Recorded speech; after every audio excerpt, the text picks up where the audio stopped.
বাহ, এই প্রজেক্টটা শেষ হলেই আমি দুনিয়া কাঁপিয়ে দেব।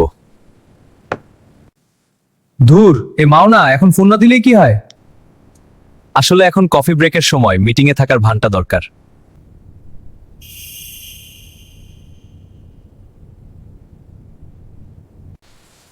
আমার আরমান, সে কি আর আসবে না?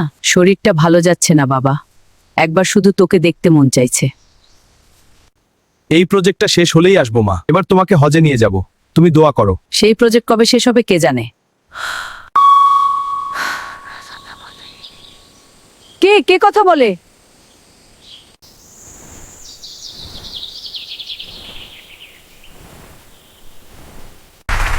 এবার আমি সত্যি মায়ের কাছে যাব, মাকে অবাক করে দিব, সারপ্রাইজ দেব।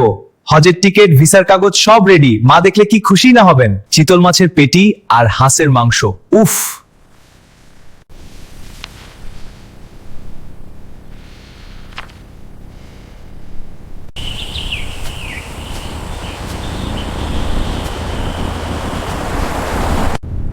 মা নিশ্চয়ই আমার জন্য অপেক্ষা করছেন, কতদিন মাকে দেখিনি। আল্লাহু আকবার, আল্লাহু আকবার।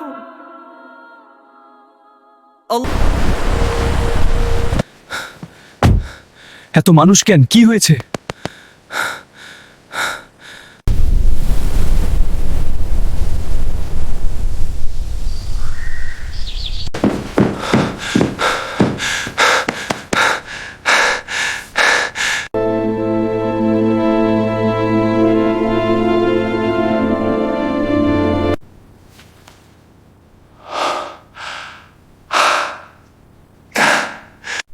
সকাল থেকেই তোর মা বলছিল আমার আরমান আজ আসবে, আমার মন বলছে ও আসবে। আসরের নামাজের পর জায়নামাজে বসেই নফল নামাজ পড়ছিলেন, সেজদায় গেলেন আর উঠলেন না, শান্তিতে চলে গেলেন বেচারি।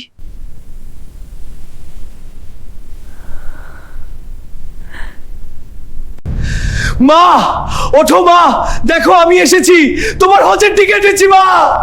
তুমি না কাবা ঘর দেখতে চেয়েছিলে, প্রথম আমরা পালিয়ে যাব।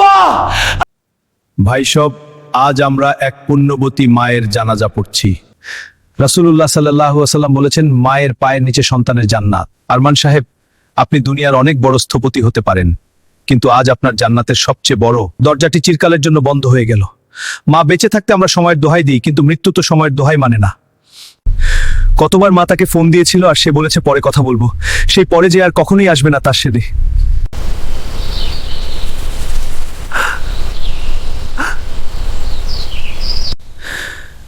মা আমাকে ক্ষমা করে দিও মা।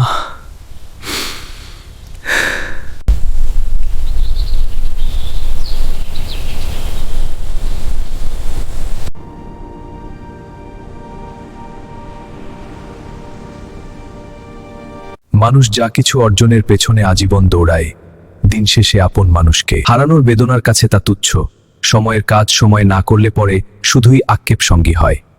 মা বাবার সেবা করা নফল ইবাদতের চেয়েও গুরুত্বপূর্ণ, কারণ জান্নাত তাদের পায়ের নিচেই থাকে।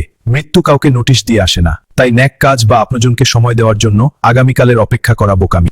মনে রাখো, তোমার জান্নাতের দরজা যেন তোমার হাতেই বন্ধ না হয়ে যায়।